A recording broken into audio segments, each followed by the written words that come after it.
এটা কিন্তু আপনারা আসলে দেখলে বুঝতে পারবেন। মানে শাকিব খানের সিনেমা তো দেখেন না, যারা শাকিব খানের সিনেমা দেখেন তারাই শাকিব খানকে চিনেন, আর শাকিব খানের সিনেমা যারা না দেখেন তারা শাকিব খানকে চিনেন না।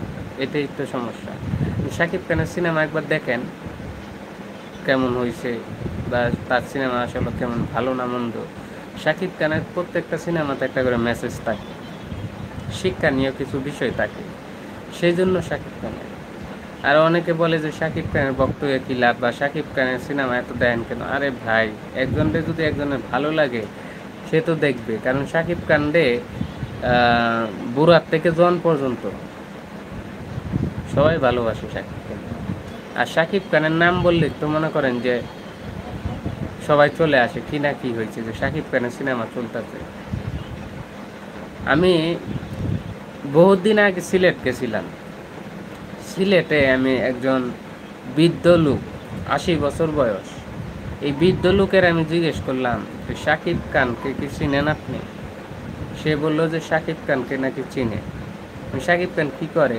ও শাকিব খানের একটা সিনেমা দেখছিলাম, প্রিয়া আমার প্রিয়া, প্রিয়া আমার প্রিয়া সিনেমা দেখছিল মুরব্বী, দেখে বলে তার কাছে এত ভাল লাগছে বলার বাইরে। অবশ্যই যারা শাকিব খানকে পছন্দ করেন, শাকিব খানের সিনেমাকে ভালোবাসেন, অবশ্যই তুফান সিনেমাটা একবার দেখা উচিত আমি মনে করি।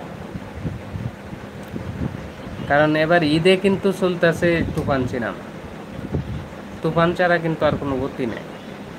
আসলে তুফান এই নামটার ভিতরেই জানি কেমন একটা ভয়ঙ্কর ভয়ঙ্কর নাম দেখায়, যে তুফান।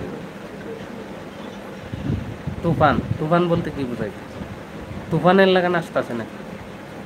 মানে তুফানের লাগান না এসে সবাই দূরে লাগবে এরকম একটা নাকি কোনো ঝড় তুফান?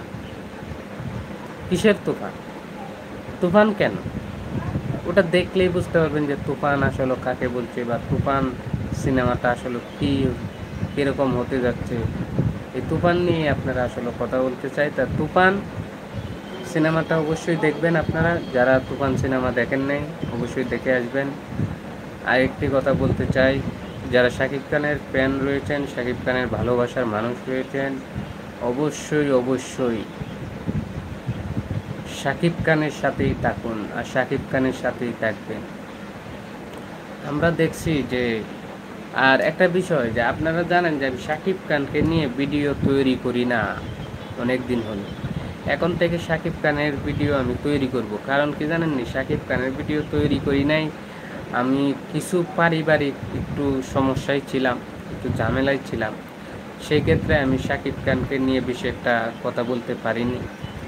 আর এখন থেকে শাকিব খানের যত আপডেট নিউজ আছে, শাকিব খানের যত নিউজ আছে, সমস্ত নিউজ কিন্তু আমি আপনাদেরকে সরাসরি লাইভে বলে দিব, লাইভে কথা বলবো আপনাদের সাথে।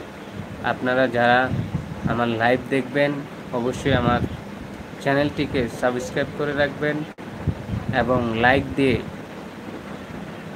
বেল বাটনটি বাজিয়ে দিবেন। কারণ হচ্ছে বেল বাটনটি যদি না বাজান তাহলে কিন্তু আমি শাকিব খানকে নিয়ে যে এত কথা বলবো এগুলো আপনারা শুনবেন কী করি। অবশ্যই শোনার জন্য আপনাদের এই বেল বাটনটি ক্লিক করে দিতে হবে। তো আশা করি সবাই বেল বাটনটি ক্লিক করার জন্য চেষ্টা করবেন এবং লাইক দিবেন, বেশি বেশি শেয়ার করবেন এবং কমেন্ট করে জানিয়ে দিবেন আসলে আপনারা শাকিব খানের কীরকম নিউজ চান, বা শাকিব খানকে নিয়ে আমি ভিডিও তৈরি করব কি না, আপনাদের মতামত আপনারা জানাবেন। আর তুফান সিনেমাটি অবশ্যই যারা দেখছেন অবশ্যই তুফান সিনেমাটি কেমন হয়েছে অবশ্যই আপনারা জানাবেন। ভালো থাকবেন, সুস্থ থাকবেন।